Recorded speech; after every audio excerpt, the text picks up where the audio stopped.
So the next one, how many grams of carbon does a plant need to make 1.2 moles of sugar? So this is one kind of sugar. There's a bunch of different kinds of sugar, but this one is C6H12O6, which is the chemical formula for glucose. Um, and some other sugars, glucose is probably the most common. So how many grams of carbon does a plant need to make that? So for this one, we have, we actually don't need the formula mass. You might think that you do, but we actually, for this one, we have 1.2. It's giving us moles already. So we have 1.2 moles of sugar. And then basically, we want to find out how much carbon. So we don't need the formula mass of this whole thing. We're going to need to figure out the grams of carbon. But we have 1.2 moles of sugar. And if we look, the sugar has 6 carbon atoms. So we're going to multiply that times 6. That means we need 7.2 moles of carbon to make 1.2 moles of sugar. Now, what we do need is we don't need the formula mass of this whole thing, but it does ask for grams of carbon. So we need the atomic mass of carbon, which is 12 grams per mole. Again, I write my units so I can make sure they cancel. I end up with grams, and the answer is 86 grams. So that is how much we end up with. And then I'll try to do this one without scrolling up. How many molecules of table sugar do I put in my tea if I use 28 grams, which is a teaspoon? So table sugar, this is like a dimer of glucose, so it's like a little bit larger, but it's still a sugar. But it doesn't really matter. In terms of this question, it just matters what the formula is.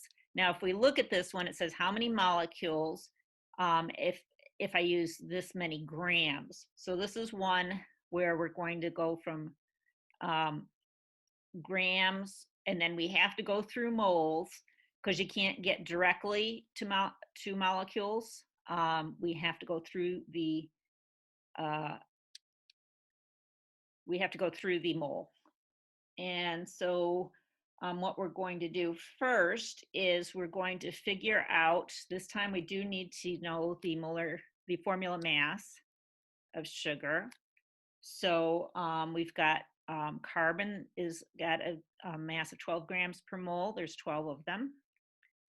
Plus there's 23 hydrogens, and that's just times 1 because each has mass of 1. And then oxygen is 12, there's 12 of them, and we multiply by 16. So I kind of put these in different orders in each one, but it's the atomic mass of oxygen is 16, and there's 12 of them.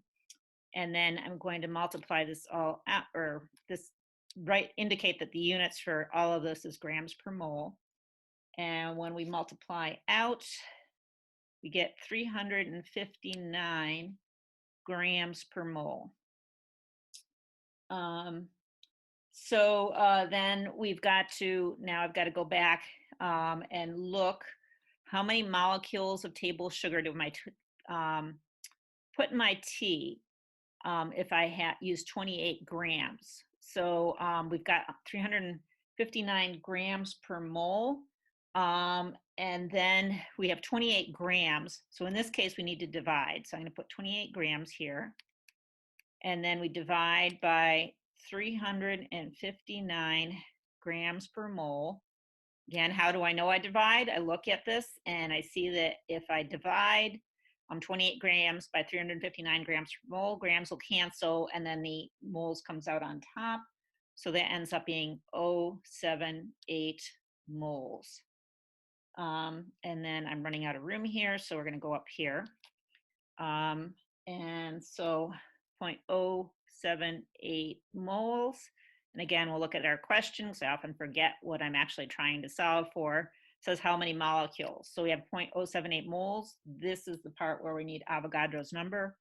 6.02 times 10 to the 23rd In this case, it is molecules, and then per mole. And again, moles cancels, and we end up with 4.7 times 10 to the 22 molecules. So that's how many molecules in my tea. I don't know why I'd want to know that, but you can figure it out if you want to. And one thing I should mention here is that at least for the problems I'm going to give you, if you're talking about molecules or ions or atoms, you'll end up with very large numbers, like with something 10 to the 22, 10 to the 25, 10 to the 21, something along those lines. But if you're dealing with something like the number of moles or the number of grams, it's going to be something without that huge number, like 86 grams, maybe 100 grams, 1,000 grams. But it's not going to be like this. If you have 86 times 10 to the 22 grams, you probably did something wrong with your math. So just kind of check it and just kind of see if it seems logical. I know with molecules, it's hard to tell if it's logical because it's such a huge number. We're not used to dealing with it. But like if it's a really huge number with molecules, you know you're okay. If you have like, you know, found out that you had 10 to the 23 grams of sugar, that's probably wrong. And sometimes that can happen with these problems if you calculate wrong, that you have something that really doesn't make sense. So also just kind of think if it like at least is in the ballpark of what you might expect. So like for the 1.2 moles of sugar, it's 86 grams that the plant needs, like 86 grams. You know, I wouldn't know off the top of my head, but it sounds reasonable. It's like, yeah, 86 grams sounds like a reasonable amount of sugar. You wouldn't expect it to be like something like 86 times 10 to the 22 grams. All right, so we're gonna clear this and move up again. Okay, the next one. How many moles of iron can be extracted from 30 grams of Fe2O3? So for this one, again, we're going to need the formula mass.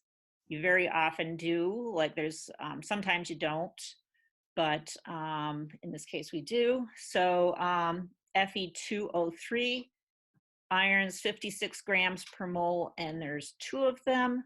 And then oxygen is 16 grams per mole, and there's 3 of them. And again, I'm going to put brackets around and write grams per mole, so that I'm emphasizing that that is what the units are. And then we've got, end up with 160 grams per mole. All right, now, again, look at our question. How many moles of iron can be extracted? So now we want to look at this part. So this is one of those where we're just figuring out basically a percent composition. So basically,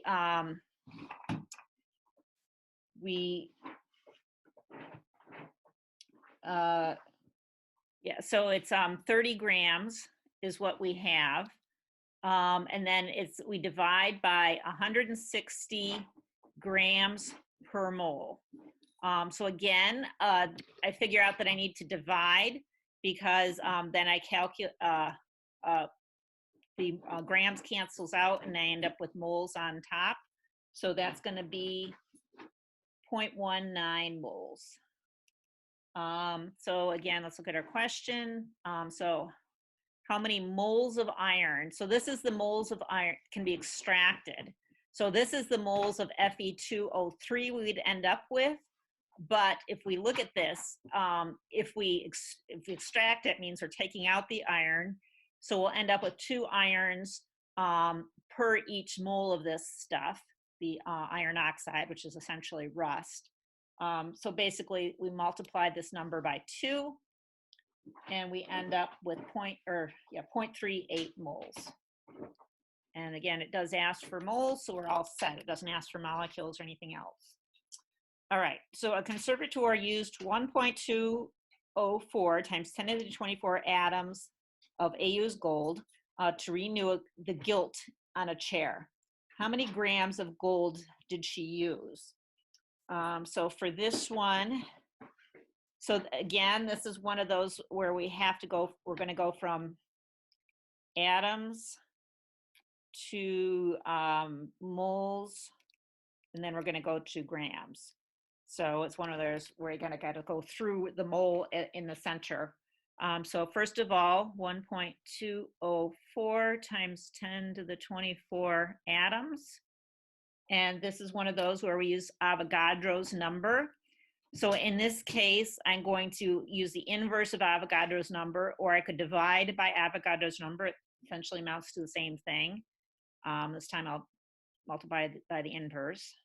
Okay, so, and it is, in this case, atoms is the kind of particle we're dealing with. And basically, when we divide that out, we end up, that actually ends up to be 2 moles. Exactly. Okay, and then, so that's 2 moles, but it doesn't ask for moles, it asks for grams. So now we need the atomic mass of gold, which is 196.97 grams per mole. And the only reason, generally, I'm fine if you just like round it off to the nearest whole number. I just used more because this has got like a lot of sig figs here. So I used a bunch. And then that would be 393.9 grams. And again, since I had 4 sig figs, I have 4 here. But don't worry too much about sig figs. Just worry about getting these right, because I think these problems are hard enough as they are. So that's how many grams of gold she's going to need. And we'll clear those. Okay, how many grams of aluminum can be extracted from 1 kilogram of bauxite ore, which is aluminum hydroxide? So for this one, we're going to need the formula mass of bauxite. And that is aluminum has a mass of 27, and there's just one of them. Then oxygen, since this is a polyatomic ion, there's 3 oxygens. So that's 16 times 3 plus, and then hydrogen, there's going to be 3 of them, and it's just 1 is the atomic mass. So it's just 3. And again, this is grams per mole. And so we have 78 grams per mole. Okay, so that is the formula mass of aluminum hydroxide. And now we want to figure out how many grams of aluminum. So the first thing we need to do is figure out how many grams of the all of this stuff we have. So it's 78 grams per mole. And 1 kilogram is, hopefully you know by now, 1,000 grams. It's in your tables if you don't remember the conversion. So I'm just going to convert this right away to 1,000 grams because that's easier than dealing with kilograms because this is in grams. And then again, you just kind of look at it and figure out what you need to do. So divide by 78 grams per mole. That's going to cancel out, and we end up with 12.82 moles.